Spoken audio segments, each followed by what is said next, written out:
Good afternoon, everybody. Thank you so much for joining us today. Just to remind you once again that this session is being recorded and the recording will be available on our website afterwards. So if there's anything that you want to refer back to, that's always going to be available. And to let you know that this is one of three sessions, in fact, the first of three, called Life in the UK, Not the Test. And the idea behind this is that we want to help migrants, newcomers to the UK, to settle in and feel at home and integrate. So this is integration advice for people from overseas in particular. So with that in mind, I'm going to try to share my screen. I hope you can all see your screen. Please confirm. Okay, wonderful. Yep. Thank you so much. All right. So this session, the first session, is about English language and settlement in the UK. There are two other sessions coming up afterwards. If you'd like to subscribe to our Eventbrite page, you'll get alerts about those if you find this useful. So firstly, multicultural Britain, that's here to stay. And multicultural Britain means that there's a diverse mix of cultures, ethnicities, and nationalities that make up UK's population. And it's a wonderful thing, as Mr. Trump might say. That diversity is a result of immigration patterns throughout history, particularly in the 20th and the 21st centuries. However, along with that migration comes certain pressures, some tensions that might arise. And most of us will be familiar with the fact that exactly a year ago, there were some pretty awful scenes on the streets of Britain. There were race riots that broke out on the 30th of July 2024, lasted a number of days, and it was quite frightening. It was quite frightening for us as lawyers, but you can imagine how frightening it must have been for the migrant communities, and notably asylum seekers who were stuck in hotels with people threatening to actually trying to set fire to those buildings. And so that kind of tension, that sort of build-up of animosity, where does that come from? Is it because of failure of integration policies, one wonders? And so the governments have throughout tried to use different tools to encourage integration, but clearly something's not working. Governments have used various policies, changes in legislation, codes of practice for employers, and in terms of visa requirements, they've put in language requirements, English language requirements, and also life in the UK test to encourage people to integrate. Now, the immigration white paper called Restoring Control over the Immigration System, that was published on the 12th of May 2025, that tries to control migration on the one hand, and also it puts in some measures, or hopes to bring in some measures, that will enhance or encourage integration. But the key thing for each government, and that's why it's in chapter one, is net migration. There's been a real focus on the net migration figures. Successive governments, for quite some time now, have been focusing on this concept of net migration, basically, in very simple terms, the number of people coming in and the number of people leaving the country and what's left. So it's very simple terms, but that's what net migration is about. And to a certain degree, this focus on net migration figures and also on small boats, has that contributed to these divisions? Has that led to scapegoating of migrants for the various economic ills of the country? That can happen, unfortunately, when there are economic pressures on housing, schooling, the health service. People very often turn to somebody to blame. And obviously, blaming migrants is easy. So the governments, politicians can also make use of this to a certain degree. And they've talked a lot about the fact that the net migration figures in 2003 showed 906,000 people that have come in that year or stayed based on the net migration figures. But the problem with that is that it's distorted. The figures are distorted. So I think personally that it's a wrong way to measure the value of migration. But the previous Conservative government under Boris Johnson, they brought in the BNO scheme for Hong Kong nationals and also the Ukraine scheme following the breakout war there. And also with Brexit, the ending of free movement, that meant 27 countries are now subject to the visa regime. So it's very wrong, I think, to look at the net migration figures as a yardstick. But that's the way these governments are doing it. So there we have it. That was chapter 1 of the Immigration White Paper. You've got chapter 6 of the Immigration White Paper, which is called Fostering Integration and Cohesion. Now, that is the focus of our discussion today. And they say that to navigate life in the UK and integrate into UK society, those coming to the UK must be familiar with UK culture, law, and customs. Very rightly so. But it's particularly important to access the right support and access to services. The ability, they say, to communicate is essential, not only to perform civic duties, but for all social connections, including communities in which they live and contact with state and other agencies, such as local authorities. And so, without adequate language skills, there's a risk of isolation as well as poor integration. And you find quite often certain migrant communities who end up turning to their children who acquire those English language skills much faster to act as interpreters. I've had many clients who've had their 12-year-old children accompanying them to GP surgeries to explain problems to their doctors. So now with this white paper, they're trying to encourage people to enhance their own English language skills, which I think it's actually quite a good thing. But the way they're doing it and how fast they're introducing all this is the problem, possibly. Now, the government says as part of the plan for change that they want to build an immigration system that values skills, tackles exploitation, ensures that those who come to the UK make a genuine contribution. And that's a key word here. They want people to contribute to UK society. And they want each sector to have a workforce strategy in place and to train UK workers, or else they'll lose access to the immigration system through sponsorship regime, for example. Some of the changes are already kicking in because the immigration rules changed on the 1st of July, particularly in relation to skilled workers, and that took effect on the 22nd of July. We're now the 30th of July 2025. There are many other changes in the white paper that are yet to come. On the 22nd of July, for example, they closed off care worker applications from that date on from certain SOC codes for care workers, senior care workers, with effect from the 22nd of July for entry clearance, those coming in from overseas. Those already here can extend. But they also increased the minimum skills threshold to graduate level jobs, which means 180 jobs will no longer qualify for sponsorship.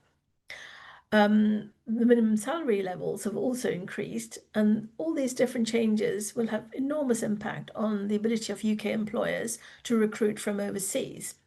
The idea is to encourage local people to be trained up to take up these various jobs, but how quickly people can be trained up to take up certain jobs and whether people will actually be willing to take up certain jobs, which could lead to severe shortages, is the problem. Particularly, for example, in the care sector. It's a sector that's crying out for support with not enough workers, and yet they've just closed off the door on the basis of exploitation to care workers coming in from overseas. The magnitude of these changes is such that there will be an impact assessment that the government hopes to publish as soon as possible. What next after the skilled workers and other worker category changes on the 22nd of July? Well, There are some changes coming in for English language requirements, which they intend to increase across the immigration system.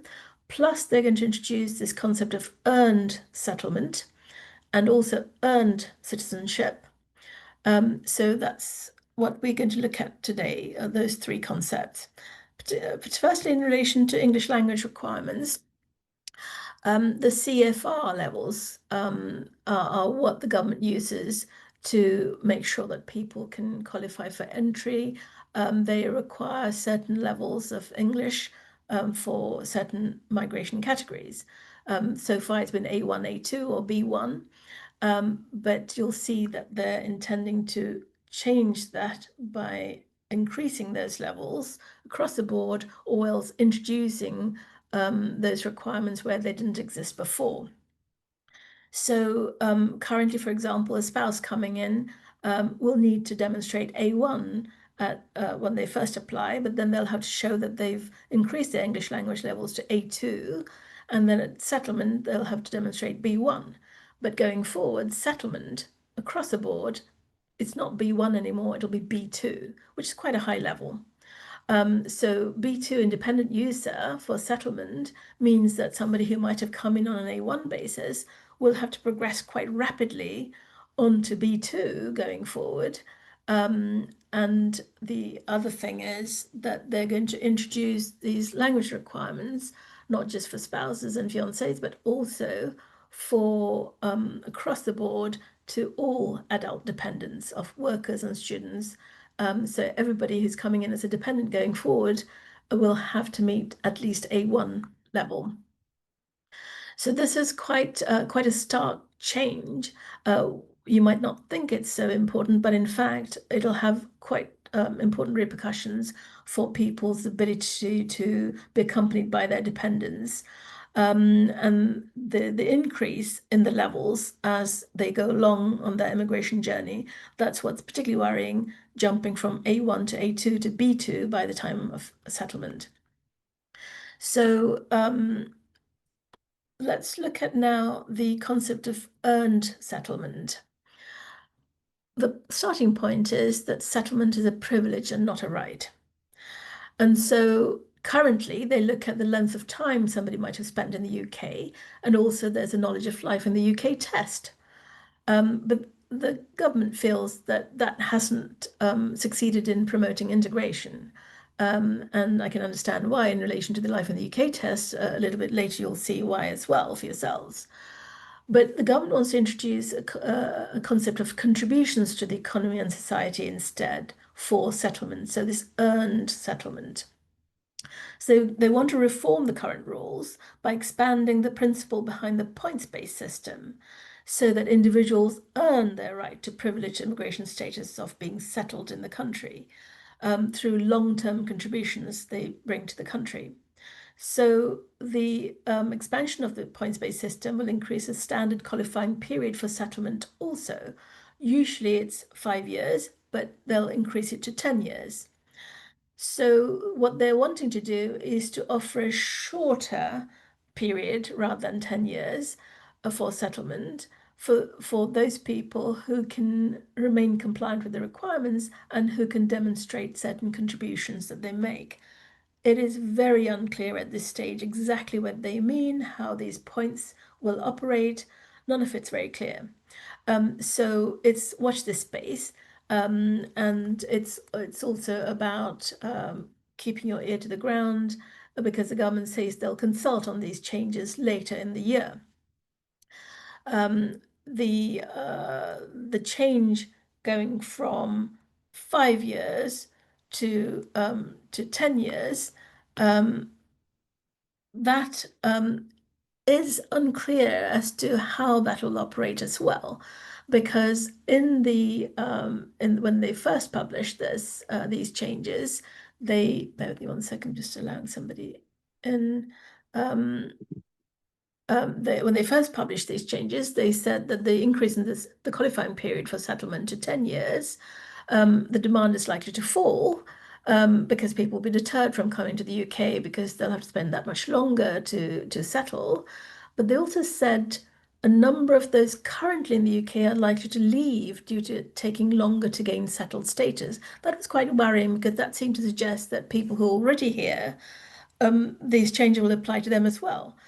So that was causing some alarm, and some MPs were asking questions from the ministers, and they said that we will consult on these changes later this year, which suggests a certain U-turn on that.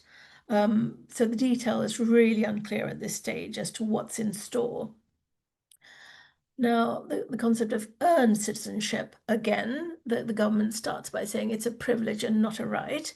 And they say that we don't want to offer citizenship and lifelong benefits it brings to those who have circumvented our rules or those who have not demonstrated that they have contributed to the UK. It's stated in the negative. But what they want to do is to, again, have this concept of contributions, this points-based system being expanded to the earned citizenship concept, just like in with the earned settlement concept. But it's unclear how these will work, how they'll operate in practice as yet. So we'll know a bit later in the year. That's what's been said so far. But one good thing out of all of this, the government said will also conduct a refresh of the Life in the UK test and how it operates. I couldn't agree more that that's much needed. Anybody who's had any contact with the Life in the UK test will know, will ask themselves, is it fit for purpose? Because the idea behind the Life in the UK test is to encourage people to prepare for, learn about certain aspects of British life, culture, laws, customs, with a view to encouraging people to integrate. So as part of this Chapter 6, Fostering Integration and Cohesion, they're hoping to review the Life in the UK test. That's a really good thing, because if I show you a handful of questions from the current test, these are the type of questions that appear in the Life in the UK test. They ask about who was reigning in England when Wales became formally united with England by the Act for the Government of Wales. Goodness me, I wonder how many people in Britain will know the answer to some of these questions. So these are some other questions. When did the Wars of the Roses start? You know, during the Middle Ages, England was an important trading nation, and people came to UK to England rather from abroad to trade and also to work. Where did glass manufacturers come from? You've got this multiple choice questions. Answer could be Germany, Italy, Holland, or France. Now, how many people in Britain would readily know the answer to that? So these are the kind of questions that are currently in the Life in the UK test. So is it fit for purpose? Is it going to help people integrate by answering this kind of question? It's fantastic, fascinating stuff, but is it really fit for what it's designed to be able to do? But these are some other questions still on the Life in the UK test, the current test, which are probably worth keeping if they're going to review it. For example, they ask, where can people facing domestic violence get help from? So that's helpful, because to know that you can go to the Citizens Advice Bureau to get some support, that's really helpful. And those are the kind of questions that could be very useful for somebody who wants to integrate and know about how to live in the UK. So there are some other questions here that are in the current test that could be quite useful. So parts of it, could be retained, but it really needs a good review. So that's what I wanted to mention in relation to the changes that are coming in relation to English language requirements, that they're uplifting the requirements across the board, and also including dependence of certain migration categories where they'll have to qualify for it, and the fact that they're increasing the requirement for English language standards to B2 at the point of settlement. That's quite a high standard to meet. So anybody who is currently a dependent, whether they're an asylum seeker, whether they're here on some other basis, whether they're here as a skilled worker, who would have had to have B1 so far at the point of settlement, and as a skilled worker, you need that already anyway, B1. But you'd need to make sure that you can reach B2 at the point of settlement.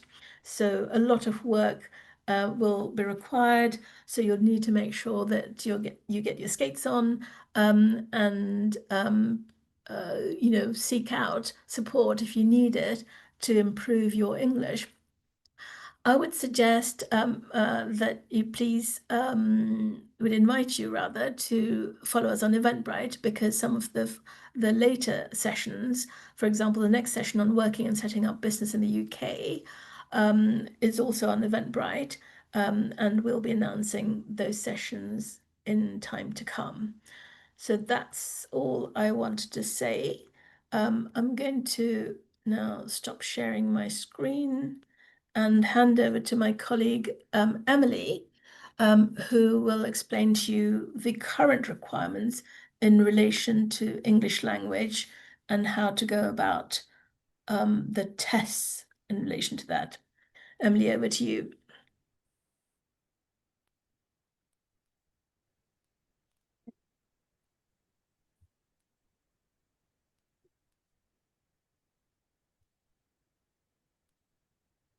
Emily, your camera's off. Can you see my screen? You can see the screen, but we can't see you yet.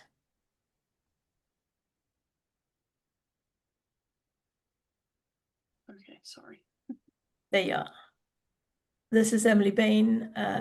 Emily's a training solicitor with us, and she's going to talk you through these requirements now. Yes, thank you, Nilmini. Good afternoon, everyone. Today I'm going to be talking to you about the English language requirements for UK visas as they currently stand. If you're applying for a UK visa, it's essential that you meet the English language requirement. And that requirement is met not just by taking the test, but by taking the correct test at the right level through an approved provider and at an approved location. So let's break down each of these points so you know exactly what to look out for. First and foremost, the test you take must be an approved CELT test, and CELT stands for Secure English Language Test. Not every English test by an approved provider is a CELT test, but the test will usually contain the word CELT in the name of the test itself. So for example, the test from Pearson is called PTE General CELT. Next, the test must be taken at the correct CEFR level. That's the Common European Framework of References for Languages. The level you need depends on the type of visa that you're applying for. And as it currently stands, the B1 level is the requirement for settlement applications in the UK, as Nilmini said. Some visa categories require you to be tested on all 4 components, as listed on the slide. They are reading, writing, speaking, and listening, and others may require only 2. For example, settlement is only a 2-component test. The UK Home Office only accepts test results from certain approved providers. There are 4 recognised test providers for tests that are taken in the UK, and they are Pearson, IELTS, Language Cert, and Trinity College London. If you're applying from outside the UK, as in an entry clearance application, please note there's a separate list of providers for that. And lastly, your test must also be taken at an approved test centre. There are 2 sets of approved centres, those in the UK and those abroad. The Home Office publishes a list of both. It's important to choose a test location from these lists. Tests taken at non-approved test centres will not be accepted. I want to emphasise this point, that booking the correct test is absolutely vital. If you're not sure which test to take, please do speak to a legal advisor before you book the test, because the Home Office can and will refuse applications if the English test doesn't meet all the requirements I've just discussed, even if you pass the test with flying colours. So yeah, just to recap, understanding the English language requirements is critical to making a successful UK visa application. And if in doubt, always seek advice. It could save you time and money and a lot of stress in the future.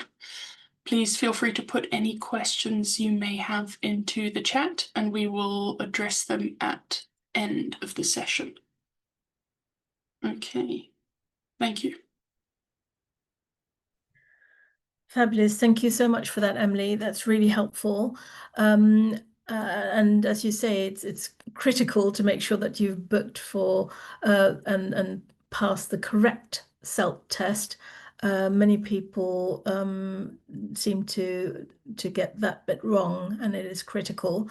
So I'd like to now turn to Patrick McLaughlin, who's an ESOL tutor with Abingdon and Whitney College in Abingdon.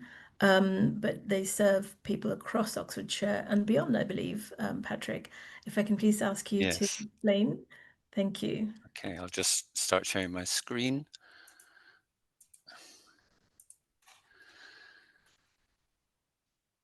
Good afternoon, everyone. I hope you can see my screen. I'm just looking at it. Please speak up if you can't. So my name is Patrick. I work for Abingdon and Whitney College, and I'm the program lead for the ESOL that we run in Oxfordshire. We serve our local community in Abingdon and Whitney and also in Oxford City. And there are other providers in Oxford City. And I would also, emphasize that all over the UK, there are providers, Scotland, Wales, and I'm sure in Northern Ireland also. But in the UK, these are government funded programs, and I'll come to that in a minute, but not 100% funded. So I'll go through what ESOL is, how to apply, when you can start, roughly how much it costs, and what you will learn. Now, the costs come with an asterisk. I don't want to sort of be definitive about the costs today, but to give you just a general ballpark figure. So, oops, sorry, beg your pardon. Not sure what happened there. There we are. What is ESOL? So ESOL refers to English for speakers of other languages. So obviously it's not a second language per se, because many of our students already speak a second or third or more languages. So it's similar to an additional language, but for adults we call it ESOL. We teach adults over 19. We don't offer provision in our college at ages under that, but I know that a couple of colleges in Oxford City do. Generally speaking, obviously children would normally be in the school system, but sometimes when they're in that limbo age between school age and adulthood, they might only be able to avail of college classes because schools aren't able to take them on, etc. The eligibility is for UK residents who live legally in the UK. So they must have some form of legal status to be a resident or to be an asylum seeker with over 6 months, a 6 months delay or waiting period on their application, the date that it was applied for. We do have government funding for these classes through the Education Skills and Funding Agency. It's called Adult Skills Fund. And this is based on basically on accredited programs. So if a student comes to one of our programs, they will need to do an accredited AIM, an accredited qualification at the end of that course. So the way we tend to do it at our college is we split each term into an individual course. So we might do speaking and listening in the autumn term, do the exam in December, then reading in the spring with an exam before Easter. And then the final exam normally is writing in June after Easter, that final term. And that gives a student the overall listening, speaking, reading, and writing qualifications at a particular level. If you're unemployed or you have benefits or a low wage, we are able to reduce the fee. And in fact, many of our students come under that umbrella. There is a figure of roughly £25,000 under which, if you have a low wage and you can supply pay slips, etc., you actually are fully funded. You don't need to pay fees. Similarly, people who are unemployed on universal credit, say, very often, well, they should get a free class. Those who are above that, sometimes we have a discretionary fund that can reduce by 50% the fee. And I'll show you the fees in a moment. But there are lots of mechanisms to enable the costs to be at a reasonable level for most of our students who, in the main, do not have high incomes. We obviously, as I said, teach speaking, listening, reading, and writing. We obviously try to make the students feel as welcome as possible. This is a considerable, well, it's a commitment by them initially to come and apply for a course, but it's also acknowledged by us as a team in ESOL, in our college, that they have come very, very often from very disrupted circumstances, trauma, war, many backgrounds where life has been extremely difficult, and we don't want to make their lives any more difficult. We want to make it better, as Nilmini was saying also. And when this is a presentation I would also do to potential students. I would say, listen, we want to get the right level for you and help you to achieve an exam, such as the ones that Nilmini was mentioning earlier. However, our exams are not government approved, so even though we must do an exam, they wouldn't be applicable for immigration purposes per se. However, we do teach them the language they need at the relevant levels. If you wanted to apply, say, to our college, and I'm sure the same is similar for other colleges, you'd go to our website. So I'll just a moment, I'll come off this for a second, I think. Maybe if I have time, I might show you our website briefly. But you could search on Google, say, for English language in your area. You could search for ESOL, which I would recommend because it is a specific, sorry, I keep clicking on it. It is a specific term that we use in our field for English language that we provide with government support for migrants to the country. It's different from what we might call EFL, English as a foreign language, which tends to be more for people who come temporarily to the country with a view to returning home and want to just improve their language skills, and maybe, their circumstances are not that they needed to apply to stay in the UK. They may wish to, that's a different matter, but we are there for people who've made a commitment to live in the UK or who have been almost forced to come and seek sanctuary in the UK, and we are there to support them. The government is aware of that. For Abingdon Whitney College, the potential student would complete an online application form to register with college. Then we would meet you in person to check your speaking and writing and your availability, obviously. And obviously we would make an assessment of your level. And then following that, you complete the rest of the application online once you've been placed in a group, and pay the appropriate fee if required, or supply your documentation if you are on benefits or low wage or so forth. You will also receive a college login and then your class time and place. And in order to set up a class, we need to make sure we have enough students at the same time and the same level, which I'll refer to in a moment. So generally what the program looks as follows. We usually have 3 terms, as I mentioned before. September, January, or April starts. Some courses are all the way through from September to June, usually at the higher level, but we also have some at the lower level. And some new courses can start at other times if we have enough students. So if the demand increases and we see a need and we want to fulfill that need, we will try and set up a course where possible. We need enough students, approximately 12, to make a class at the same time and at the same level. And that's reasonably crucial for us to make sure that we are teaching them that they can pass the exam that they have been assessed to be assessed for at their level.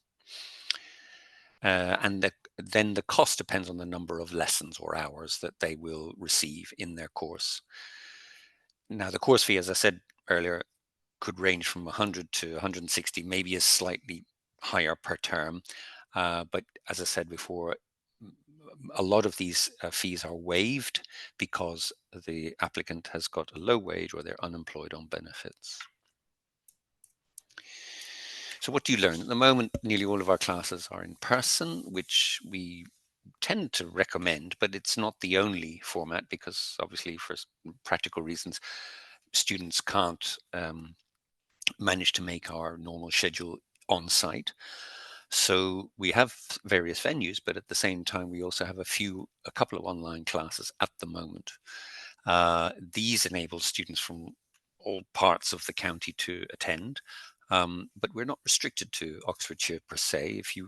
If somebody's applying from another part of the country, but they are a resident in the UK and so forth, we would process them in the same manner if the if their level is appropriate for the specific online class that they might be able to join. Usually students attend twice a week with a teacher for approximately 2 hours, 2 to 2.5 hours. Students need to attend all lessons because we need to report back to the funding authorities that students are attending their lessons, that they are using the funding appropriately and not just turning up when they feel like it. Similarly, they're not able to pass exams if they're not attending. And then that again is another hit for us in terms of our funding, but also in terms of our expectations of the student to achieve and to improve and to integrate as well.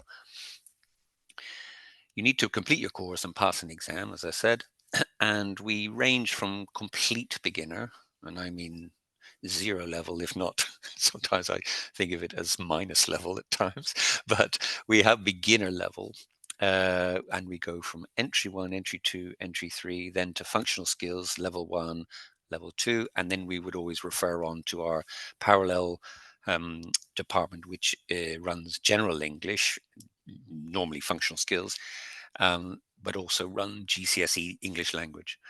Now, just to clarify what beginner level, entry 1 and so forth mean, Nilmini referred to A1, B1 and so forth. Now, A1 is entry 1, entry 2 is A2, entry 3 is B1, and level 1, I don't know why they have these names, but level 1 is B2. C1 is level 2, and GCSE is maybe C1 plus, I would say. We believe it's more demanding than level 2 functional skills. I know a lot of colleges don't do level 2 functional skills anymore, but we see it as a very valuable progression, and it is funded, so we feel it's valuable. Another sort of basic guide to that is it's correct that you say that A1 is sort of very simple communication. A2 is basic communication where you can speak in normal sentences and maybe use a bit of the past tense and a little bit of future. Entry 3, you're becoming more proficient with your English tenses and your sentence structure and your general grammar. And then B2, or what we call level 1, is equivalent to sort of intermediate or IELTS 4.5 to 5. And this is where you are comfortable with the tense system in English, roughly.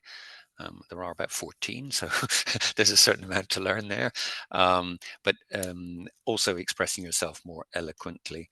And then level 2, again, is a step up on that. And I think most people living in the UK who have maybe family or children or so forth would know what GCSE refers to. It's a competent 16-year-old native speaker. Equally, it's important to mention for us doing part-time courses, excuse me, it takes approximately 1 year to move from one level to the next. We happen to run classes in the morning, lunchtime, and the evening, depending on the level and the center where we are running the program.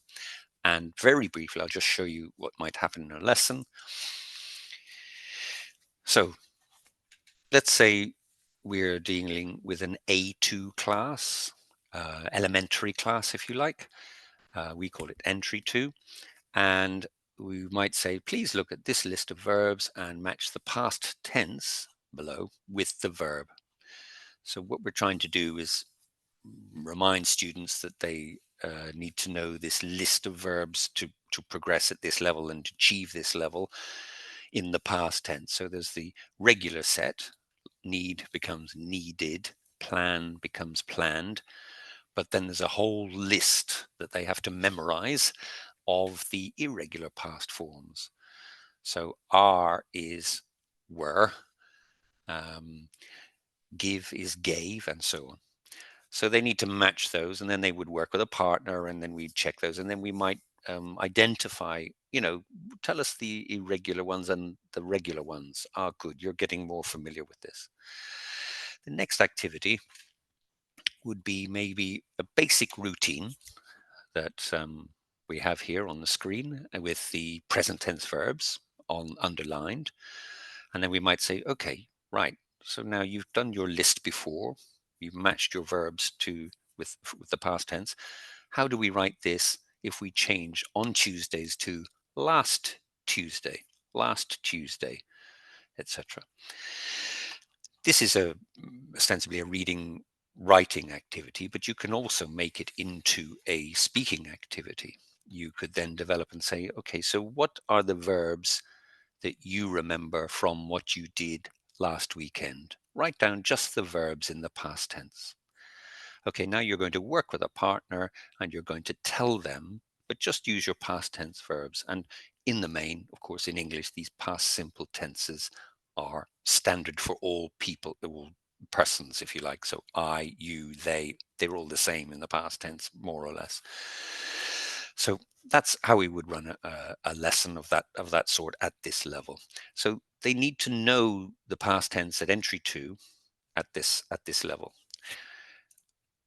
Thank you for listening. I hope that's been informative. And of course, I'm happy to answer questions either later from the chat or if you feel it would be helpful later on afterwards. I'll stop sharing now. That's fabulous. Thank you so much for that, Patrick. Not That's incredibly helpful. Oh, good. And I'd be grateful if you could please put that email address and the website address into the chat so Yeah. that people can pick up from there.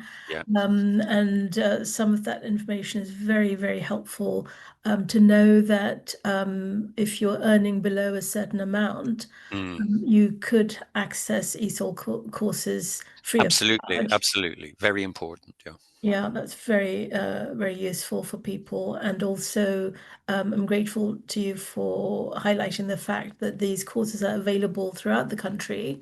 And how would people actually find out where their local Well, ESOL this is providers a are? fair point. There are different providers. Just very basically, we work for Further Education College, and many courses are run by further education colleges. Right. Now, further education colleges, generally speaking, are vocational training courses, and colleges. So they generally work with young people building their professional skills. However, it's also our structure for ESOL, and many colleges offer ESOL programs. There is some community ESOL run by councils. We formerly were part of Oxfordshire County Council, but we moved across because of cuts and so forth that happened, a decade ago. And there are also courses, not specifically ESOL, but there are family learning programs that often come about. We have a family learning department that offers support for parents, obviously, with their child's integration in school and the community and so forth, but helping the parents to understand the systems and also to help them with their language and their maths and so on, when they can't necessarily attend a course of one of our courses.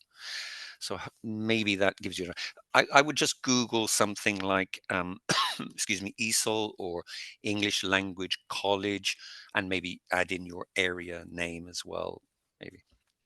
Okay, that's very very helpful. Thank you so much for your presentation, Patrick. Pleasure. And yes, please put your contact details on there in the chat.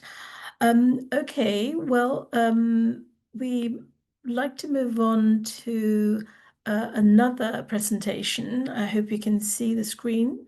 Can you see the screen? This is from Erasure Jayathilaker. This is a private education support provider from Kudos Tuition.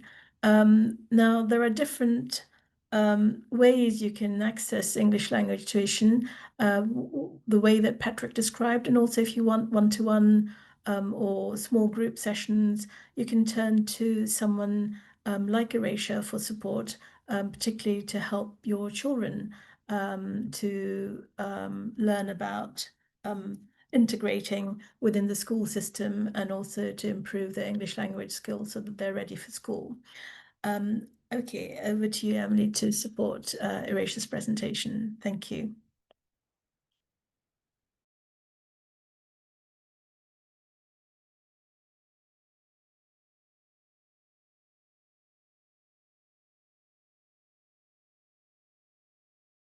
Sorry, Erasure, there's no, Emily, there's no sound. Could you just...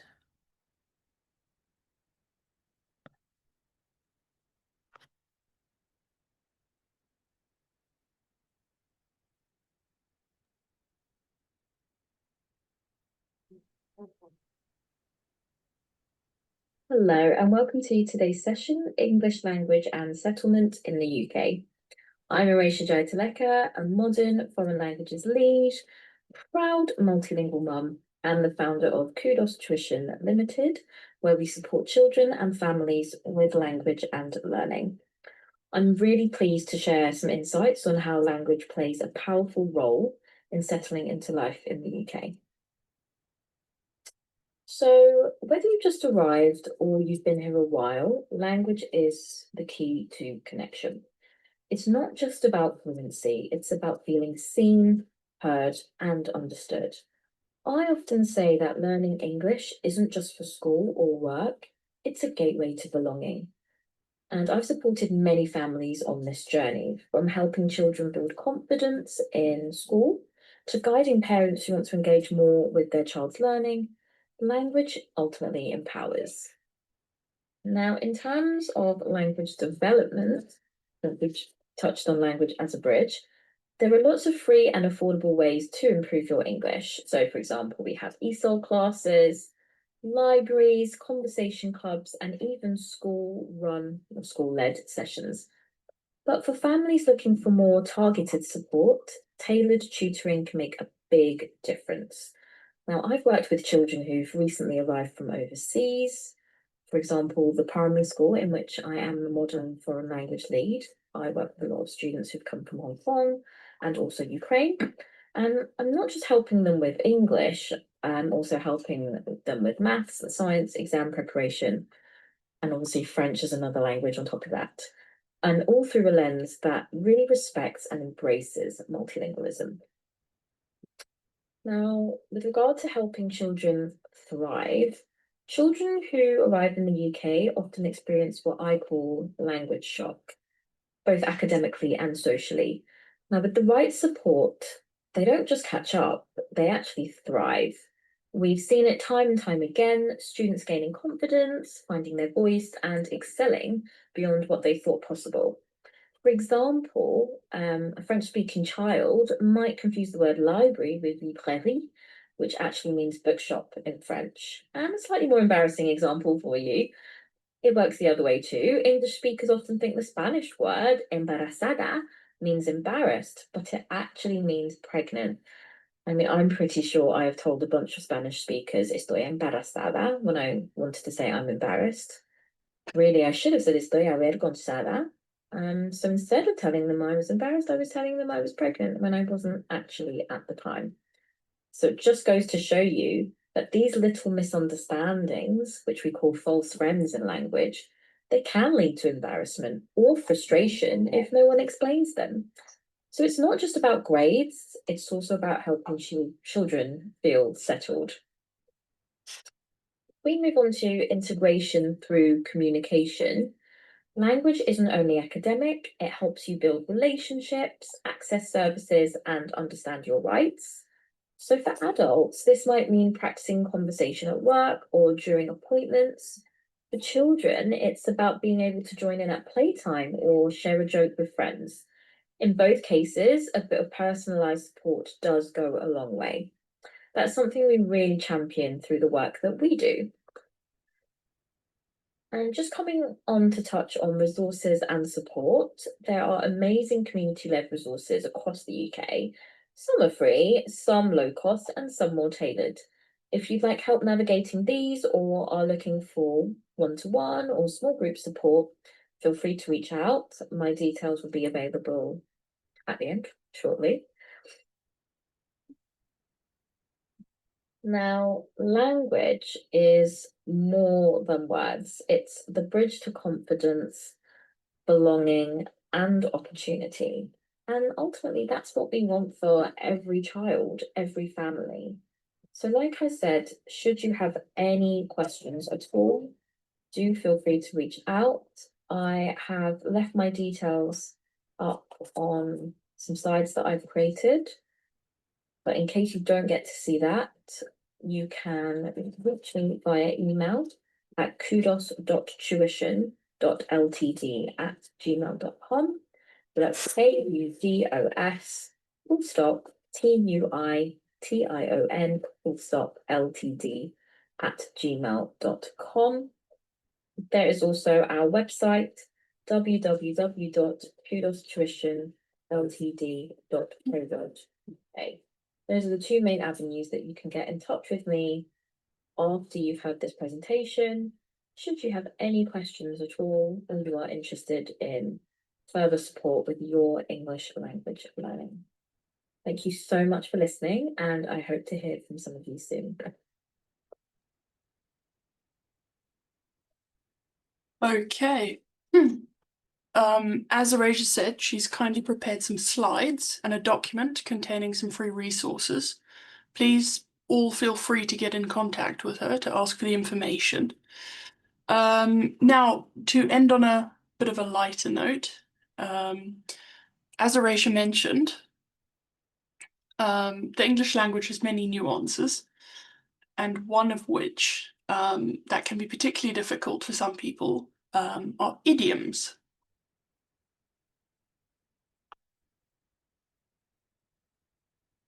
Let